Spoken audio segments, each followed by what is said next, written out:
Sure. Happy to do that, Chris, and thanks for having me. I'm flattered to I guess even be asked. So I don't know, where do you want me to start? I mean, I can start with the sort of the Wunderlich security story, or I can go backwards and about where we are today. How do you I think it would be great for you to just kind of give an overview, if you wouldn't mind. Great. Okay. So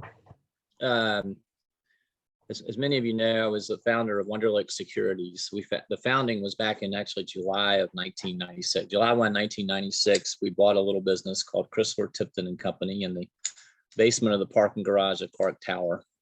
Jack Chrysler, Delaney Tipton, and Charlie Kilpatrick were the owners at the time. Prior to that, I'd actually worked with Tommy Peters, may he rest in peace, at a company called Progressive Capital. And what we did at Progressive Capital was look for different projects to work on, raise capital from investors for different projects where we got paid a commission along the way. And where Progressive Capital ran into some issues, and actually it was good for Tommy. That's how he found BB King's and ended up expanding into the entertainment side of the business and restaurant business that he did, I guess, well, for the rest of his life. But you were always put in a position where you had to find a transaction to work on, or else you didn't make a living.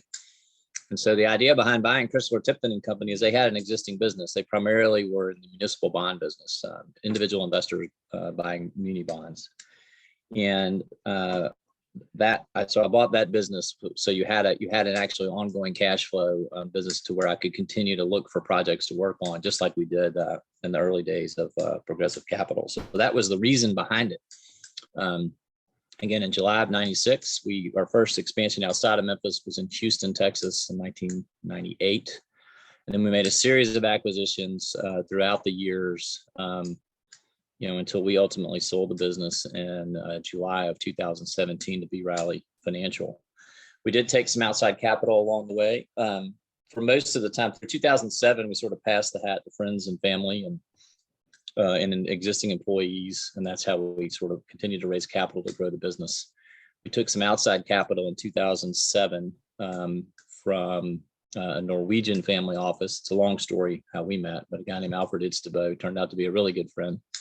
We took a $20 million investment from him in 2007. We took that capital, continued to grow our business, and then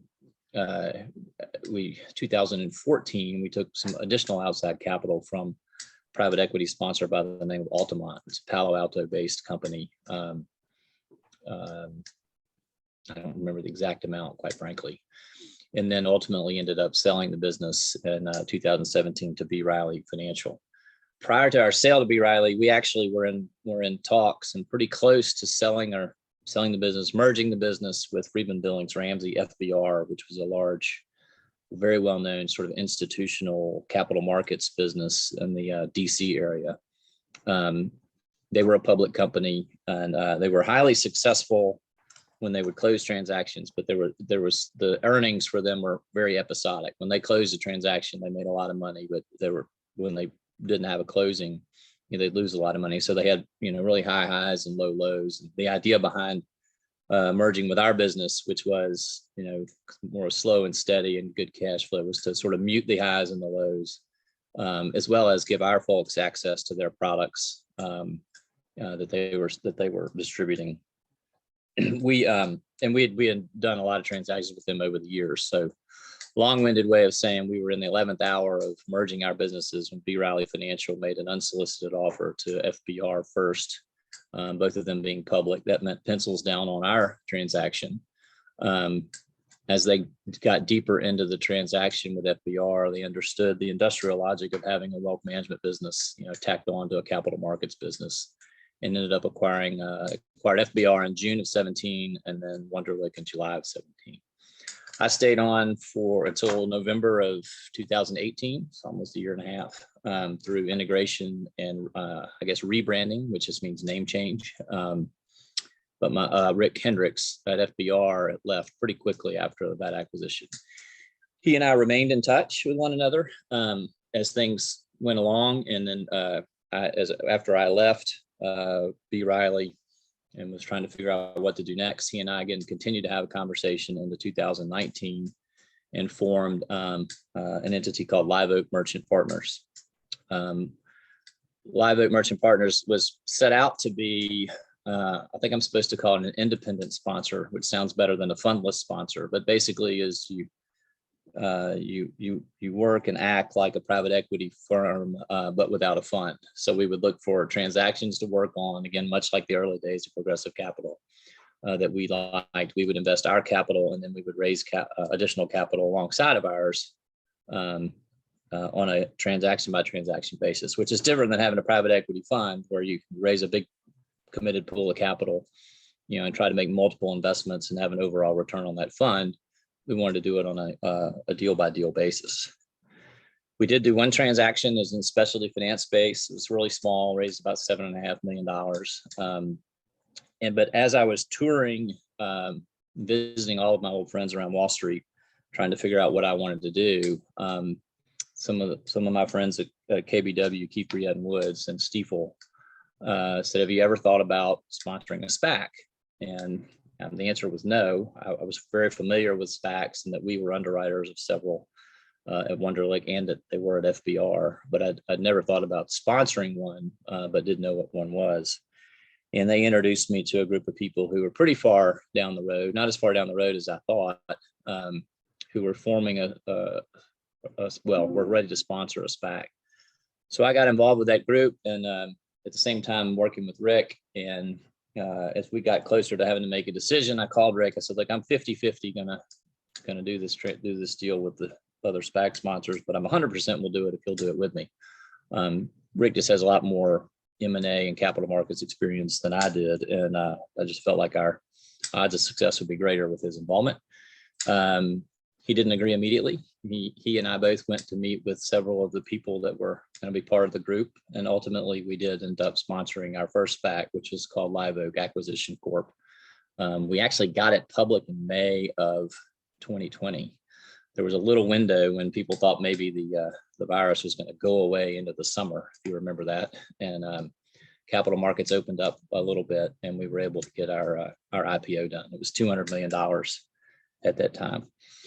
We were very fortunate to find a target pretty quickly, introduced to us by some of our friends and local investors called Danimer Scientific, which was is a manufacturer of biodegradable plastic resin.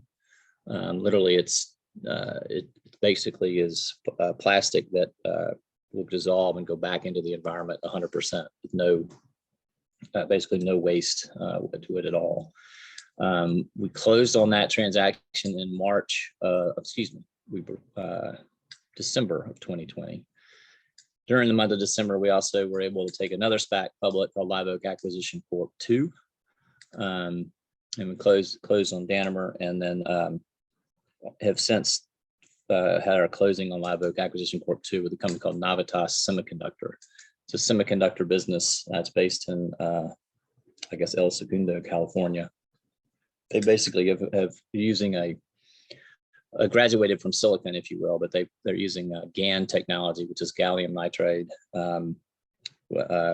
Basically, they make a chip that is it's smaller, faster, cooler, not like cooler meaning temperature, and that is being heavily used right now in high-powered chargers for your phones or mobile devices and computers. It will be used in solar farms. It will be a big use in data centers, but mainly their one size matters, so being smaller, and also they don't lose efficiency from the heat sink that they get from traditional chips. So size, and they're faster.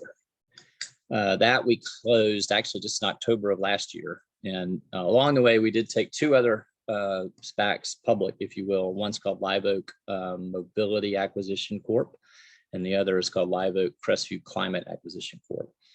The mobility one, we partnered with some folks from a company called the Hawksbill Group, and the Hawksbill Group's formed of former GM executives, including Fritz Henderson, who was their CFO and CEO, a guy named Tim Lee, who ran worldwide operations, Bob Ferguson, and some others. And the idea behind that is we're a small group. Live Oak Merchant Partners is 4 partners and an associate, but basically to leverage our time and also to focus in the mobility space. But we don't know anything that specific about, quite frankly, anything other than our capital markets expertise, I guess. So we would leverage, their contacts and their knowledge in the mobility space, which had become a pretty hot space in the SPAC world. And then we would bring our capital markets experience to bear as well. And that's worked out really well. We have not found a transaction yet. We've come very close on a couple, but haven't found the exact right target yet. Similarly, with Live Oak Crestview Climate, we partnered with a private equity firm called Crestview Partners. I think it was formed by former Goldman executives. And the idea there was, again, to leverage they have a sustainability practice, if you will. They're in a lot of deal flow, and they had a lot more resources from analytical things of that nature. And that's worked out really well. So we have two that are actively looking for a target, and then two that we have closed. Some may ask, especially relatives of mine, may ask, what in the world do you know about biodegradable plastic resin and semiconductors, and how do you even have a conversation about both those in the same conversation?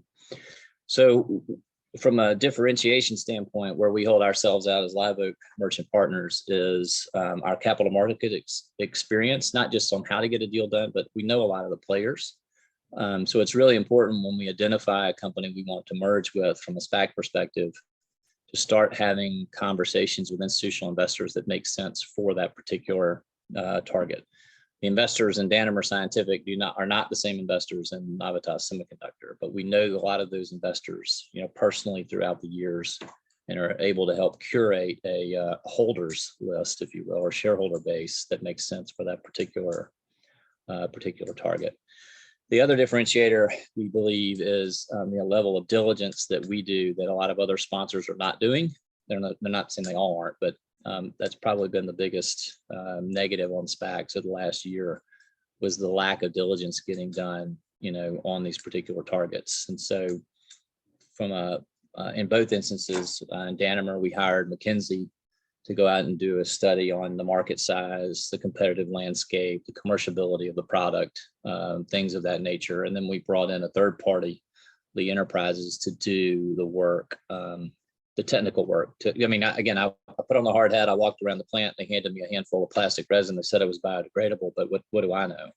So we did hire a third party to come in and verify that. Similarly, on Navitas, we again hired McKinsey to do a study on the size of the addressable market for Navitas, competitive landscape, other competing technologies, you name it. And then KPMG actually has a technical group that specializes in the semiconductor space, and they actually brought in a GaN specialist on top of that to basically do the analysis of the actual performance of the chip itself. So I guess we know what we don't know, or we know where we need help. And so we definitely bring in third-party experts to help, I guess you trust but verify what you've been told. And a lot of SPACs weren't doing that.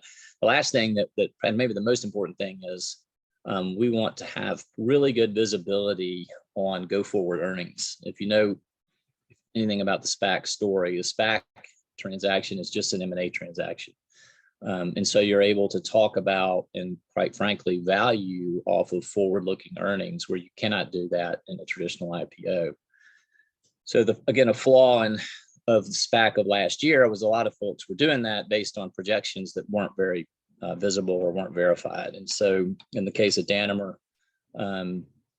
there's large take-or-pay contracts for the plastic resin, go out many years from really blue chip customers, from household names that you would all know.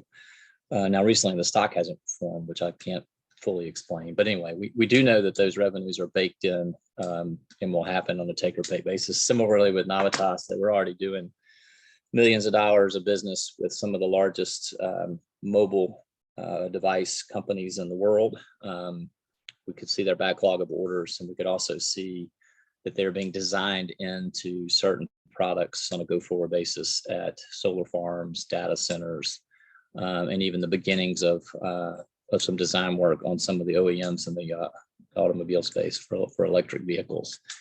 So those are the main I guess, I don't want to call them differentiators, but those are the things that we do. We're really heavy on diligence. I think there's 243 line items of diligence we did on Navitas, including bringing in 2 third-party experts to help learn that business. And then we really want to see, good visibility in the out years for revenues. So that's where we are today. We again 2 behind us. Danimer Scientific, just a shareholder at this point. Navitas Semiconductor, I do remain on that board. And then we have Live Oak Crestview Climate and Live Oak Mobility Acquisition Corp, where we are still searching for a target and making progress there. And I think I told you, Pearson, earlier, I'm not sure. I think my title's president, maybe CFO of those, and maybe I'm on the board. It really doesn't mean much, and that it's a non-operating business. It's just a pool of capital that happens to be public, and that's what we're up to. I do think we'll file for another IPO this year. It has gotten a lot more difficult. There's too many of us out there, and one aspect of a SPAC, if you're not familiar, you do have some time constraints. When the 4 that we were able to take public had a 24-month term, which means we have to find and close a transaction within 24 months.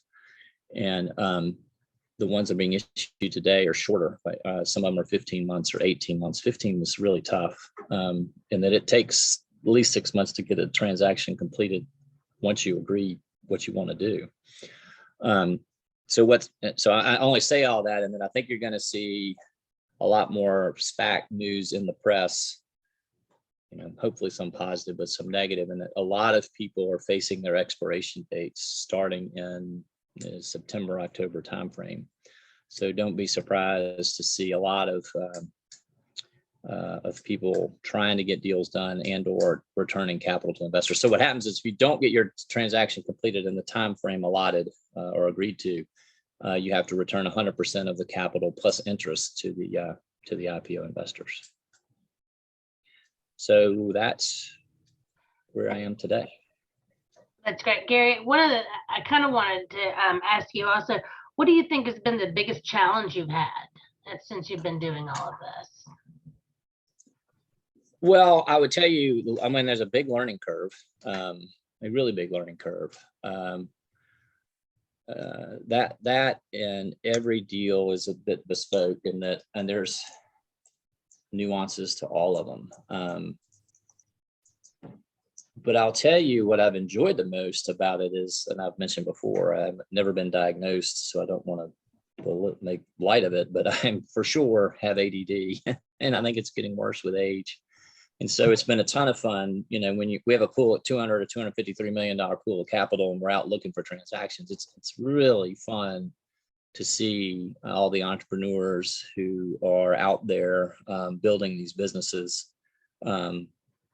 Just a broad spectrum, from battery technology to electric vehicles to supersonic airplanes to old economy businesses as well, who found a new way to do things, certainly around the logistics space. It's incredible some of the things that people are working on that I think will at some point, we'll see in everyday life. So that part's been great. I'm a half an inch deep and 50 miles wide. And so I've really, really enjoyed that part. The challenge is, quite frankly, the diligence part. For me, it's just hard. You get into such minutia, again, with 253 lists just for starters before you bring in the third-party experts. That's hard. That's really challenging for a person like me to be able to pay attention that long, quite frankly. But we've had some really good people around us, really good third-party advisors, and some good counsel that have also been really helpful.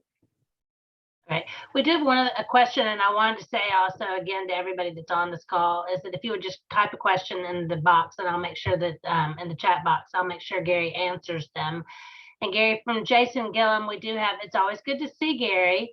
Looking back, is there one thing you would change with any decision making during your successful financial career?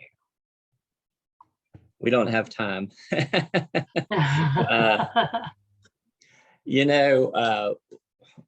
One thing I'm good at, and I'm not saying I made the right decision. One thing I'm good at are making decisions. And so you make a lot of decisions, and I make them pretty quickly. And so you make a lot of bad ones. And fortunately, I think I've made more good ones than bad ones.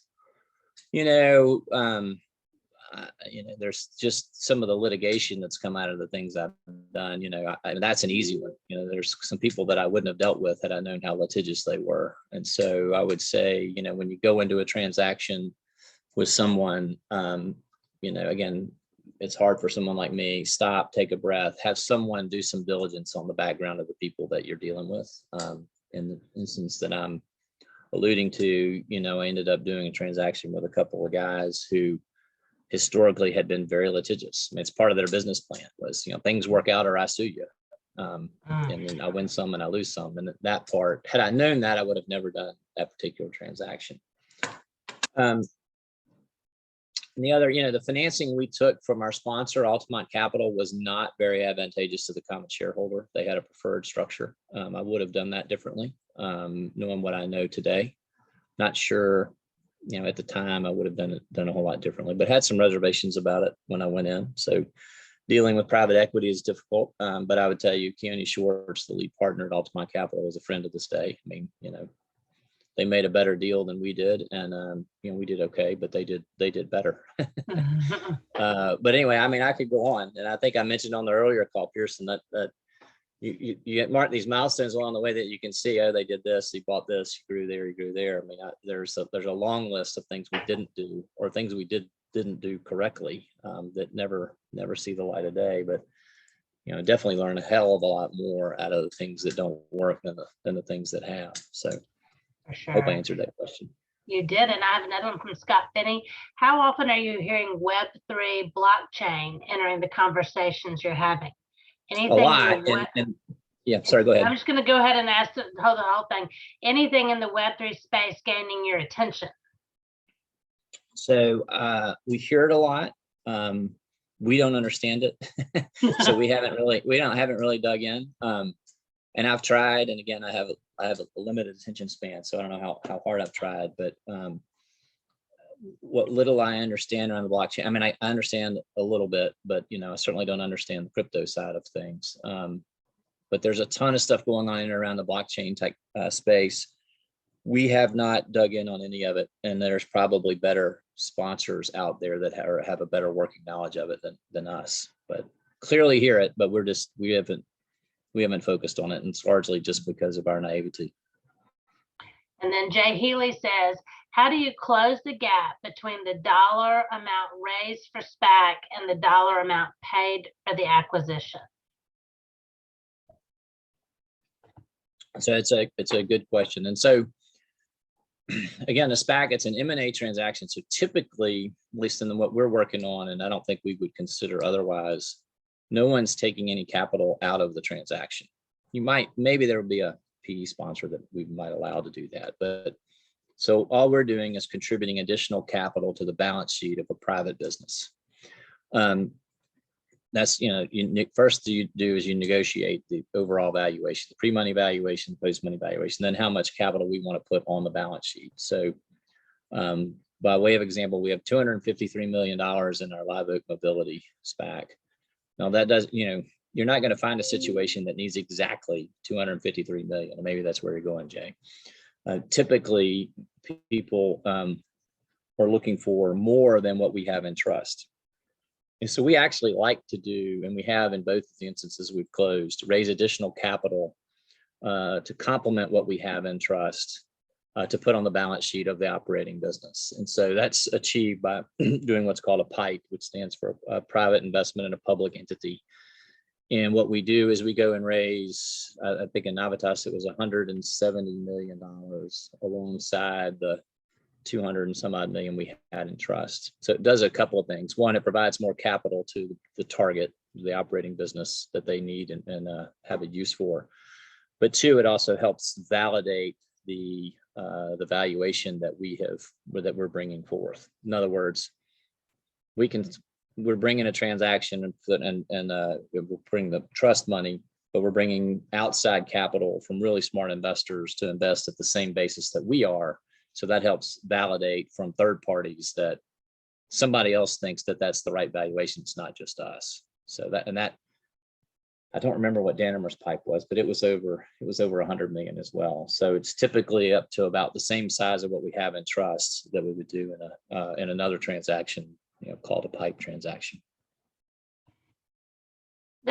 One thing that I was just thinking about is you keep talking about the importance of having good advisors and everything else. Do you have any one particular person that's really guided you through a lot of these, or has it been kind of different people through the different different? Maybe I'll tell you, I didn't listen to them probably. No, look, that if you can avoid reinventing the wheel yourself, I would definitely do it. We were fortunate, even at Wunderlich, we had, I had my dad and Philip Zanone's dad and Art Cecil and Jim Keegan, Julian Phillips, Jim Harwood. I can't forget Jim Harwood. Just some great folks around that actually, I don't know, we maybe paid them something, but they certainly didn't do it for the money we were paying them. But they were all came from different walks of life, all great, successful business people in their own right. And we would treat them like a real board at the time. But surrounding yourself with people sort of been there, done that helps a ton. Even with the people that we hire to help us with the SPAC, I don't want to hire the firm that's never done one, people that have done them. And there's a lot of nuances around everything. One person, Pearson, if I picked one, I would offend others. And I have, I have several. I mean, they really, from my dad to this day to Art Cecil, and of course we've lost Julian and Jim, and Harwood was probably the toughest on me. Maybe Art's pretty tough on me, but Harwood was great. He would call me all the time, wanting to know what I was screwing up today. So, but anyway, those people, and of course Jim Keegan in my business, who's the founder of Ward Keegan. I mean, what better advisor could I have in that regard? And the other thing you might be alluding to is, just from an M&A perspective, I did say on the earlier call, I can't emphasize enough the importance of a third-party advisor. If you do decide to sell your business or you want to buy another business, because you do need to have an intermediary that can be the bad guy if you need a bad guy. I mean, principal to principal transactions, have a much less likelihood of closing over something silly. I mean, somebody misinterprets an email or somebody overhears something at a cocktail party or whatever. And, and there are going to be some difficult conversations you have to have in any M&A transaction. And it's better for that to be facilitated by a third party than a principal to principal, almost in every instance. So find somebody, even if it, whether they're paid or unpaid, an accountant, a lawyer, a business broker, or a true M&A advisor. I promise you it's worth, and I am one, so maybe I'm soliciting or my own game, but it's worth what you pay. If you could look back 10 years, what advice would you give to yourself from 10 years ago to you, who you are now? 10 years. Yeah.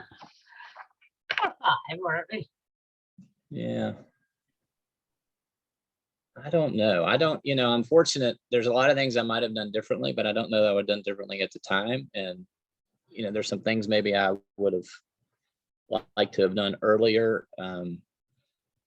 But I'm not unhappy with how things ended up. So not sure I would do much differently. I mean, other than some of the things I've alluded to, I would have done something differently on some of the outside financing we took, tried it on better terms. It was just priced, I won't say priced to perfection, but the way we took it is things had to go really well. If you had any sort of a hiccup along the way, it was punitive. Well, I guess I'll rephrase it in a different way. Is that if somebody in this group on this call is thinking about starting a business, what would be the one thing that you would tell them? Well, don't ever think it or you won't do it. I was blessed with a lot of naivety when I was 26 years old, entering a very old business that required a ton of capital with really big competition. I guess if I'd thought about it too long, I probably would have not done it. And there was something else earlier. He asked, why are there so many entrepreneurs in Memphis? And this is a positive and a negative. I don't want to be taken as a negative, but Memphis is not a major, money center business, right? So if you love Memphis and you want to live here, there's limited opportunities, so much so that I do think a lot of people go out. Look, I did. I mean, maybe no one else would hire me, so I started my own business. And so there's no real career path with large corporations here outside of the few that we cherish that are here. And so it's almost becomes entrepreneurial in that regard, and that people that want to really do something more or do something different, you're pushed a little bit that way here in Memphis. There's not some sort of career track that everybody, sort of inherently takes. Whereas if you're in New York or Chicago or Dallas or Charlotte, you get on and you go up the ranks in a larger organization. I just think there's more opportunities for entrepreneurs here. We do our podcast, Entrepreneurial Insights podcast. And one of the questions we always ask, and I'm interested in your response, is, do you think entrepreneurs are born or taught? Can you learn how to be an entrepreneur, or are you born that way? I think it's be hard to teach. Gosh, that's a tough question. I would say born, but I don't want to discourage anyone from trying to be one, right? So, and some of it is like, I don't know, and maybe it's your product of your surroundings. Back to your point, there's a lot of entrepreneurs in Memphis who've done really well in their businesses. So you become a product of your surroundings. So, if you see someone else do it, maybe you can do it. I've been fortunate that even though my father started his career as a lawyer at was then High School Donaldson, now Baker Donaldson, he of course left there and as a member now of the society, and was an early founder of Financial Federal. My grandfather before him, very entrepreneurial in nature, had Memphis Funeral Home and National Trust Life Insurance Company, both of which they sold. And, what's little known is my mother's father, Rooster Thompson, actually owned C. Thompson Lumber Company, and the way he started and built that business literally out of a phone booth was just a great story. So, I've been around it for so long. I mean, maybe that's just so maybe I was born into it, but I was influenced by those people that were around me, sort of doing their own thing. But I don't want to say it can't be taught, because I don't want to discourage anybody from trying. That's a very good answer. Jason Gilmas has asked another question. He said, speaking of deal flow, what is your recommendation on how someone can gain access to deal flow? Is it a networking type of thing, investment bankers, etc.? It's definitely networking. And depending on the deal flow you're looking for, Memphis is a tough spot for that. We're not on everybody's route. We're not even a layover anymore. We used to be a layover for Northwest. So definitely networking with folks in other locations. We're fortunate. We spend a fair amount of time in New York, and network. Both we're in networks, but also just network with people that we've known, throughout our careers. Doing that, but we're doing a lot of that really outside of outside the city of Memphis. I remain a member of YPO, and that network has been great. So there's definitely professional networks, I think, or is definitely a way to get in deal flow. But look, it's really, anyway, deal flow is tough. And that's one reason we partnered with Crestview, because they were an established, PE firm with billions of dollars of assets. And when you have a lot of capital, you do see a lot of deals. And so that was one of the reasons that we partnered with them, was to see additional deal flow, quality deal flow, right? It's hard. Okay, I'm going to get back to some kind of fun stuff too. Scott Finney's asked a question, then I'm going to ask you some fun questions. But any advice on leveraging the based in Memphis story for attracting attention in other cities, which is very interesting because that was where I was going anyway. So go ahead and answer, Scott. Well, maybe I'm not sure I answered the question right. So we had an inherent advantage by running a brokerage investment bank out of Memphis, because it's, I guess Mayor Strickland probably doesn't like it when I tell him this, but it's cheap here. It's a very low cost of living here. And we paid a really good wage, but we still paid, 30 to 50% less than we would have had to pay people if we were in Dallas or DC or New York or Chicago. And so you have a very competitive wage. You can pay a very competitive wage, but still nominally be a low number, by being in Memphis. The based in Memphis, I can tell you, and then this is a real life example, that our trade organization used to like to take me to Capitol Hill to meet with congressmen and senators about issues around the securities industry, because I wasn't on Wall Street, right? I was quote unquote Main Street America, and I talked funny, but yet I had some of the same issues some of the bigger folks had. So there was definitely advantage to that from a policy perspective. But I would tell you the biggest advantage we had as a business was just the ability to operate the business, at half the cost as some of the bigger guys. That's huge. One of the things that I was just thinking is that, Gary, you personally, Wunderlich Securities, all of them have been very active in the community. I know you serve on many board of directors and everything. And how important do you think that that is to the success of a business? Depends on your business, I suppose. I just have felt, our business was based here. And maybe to that other question, how do you, what's the based in Memphis story? You do have to have, in my opinion, you have to be able to offer not just an inexpensive place to live, but a great quality of life to live in. So whether it be the arts or museums or parks or gardens, as I think back through it, I think all of that is important in order to be able to attract good people to Memphis and keep them here. And so, and that actually, because what was one of the most successful things you've ever done, and believe it or not, it would be around a community board. We hired Jim Duncan at the Botanic Garden back in the early 2000s, who completely turned that place around. Yeah. And he was a very non-conventional hire, but a lot of things you can bring to a charity board. A lot of charities aren't run like businesses. If you have some business experience, it's really additive.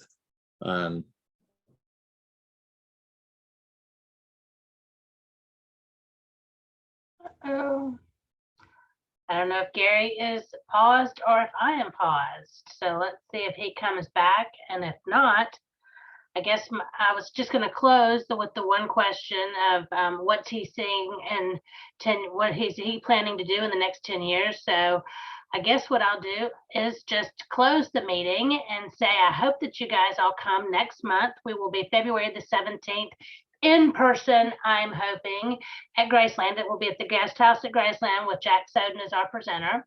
So, well, maybe he's coming back. There he is. Good, Gary.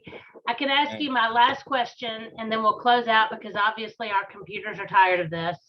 I made the plug for next month and said we will be in person. I don't care. We're going to be in person. But where do you see yourself in 10 years? Good gosh. I don't know. I'm really enjoying what I'm doing. Again, being able to see so many interesting, not just deals, but the people behind it. My favorite thing to do is when we really dig in. We've had a few meetings with management, and we get to take that in-person visit, and you get to walk the floor of their plant or their facility and visit their, and really see how proud they are, as they should be, of what they've built. That's a ton of fun. So I hope I'm doing what I'm doing today, 10 years from now. 10 years is a long time. It is a long time. But yeah, and that I'm also very lucky in that I do love Memphis, but I get to get out of Memphis some to see all these other interesting places and spend time where there is some more deal flow and do some networking there. So I hope in 10 years I'm right back here talking to you, and instead of Live Oak 3, maybe there'll be Live Oak 10. So we'll see. Well, I'm going to take that and then add a little bit, is that I hope we're doing this again in 10 years, but I hope that we are in person, sitting in a room. I don't want to have to relearn how to do Zoom like I did today. So, Gary, thank you so much for doing this. I really, really appreciate all of your time today, and thank y'all for joining us. It's been a lot of fun, and we're lucky to have you in Memphis. So I want to say thank you also again to Paragon Bank and to eBiz Solutions, and then also Behind the Scenes that just signed on as a sponsor again yesterday for our roundtable meetings. So thank you for being here, and Gary, thanks for all you do. You bet. Thanks for all you do for the society. We really appreciate it. All right. We all have a great day. Take care. Thanks, everyone. Bye-bye.